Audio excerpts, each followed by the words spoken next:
सध्या राजकीय वर्तुळात सर्वत्र एकच चर्चा आहे की सौ दीपालीताई गीते या महापौर पदासाठी प्रबळ दावेदार आहेत. तर या चर्चेकडे तुम्ही कसं बघतात?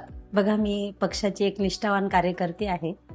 खरं तर मला महापौर पद जर मिळालं तर निश्चितच मला त्याचा आनंद तर होईलच, पण त्यासोबतच मला साधू संतांची सेवा करायला मिळेल हे तर मी माझं भाग्य समजेल.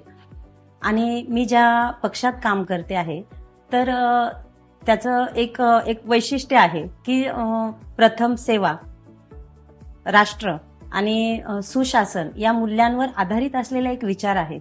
आणि या विचारधारेवरच मी माझं कुठलंही काम करत असते.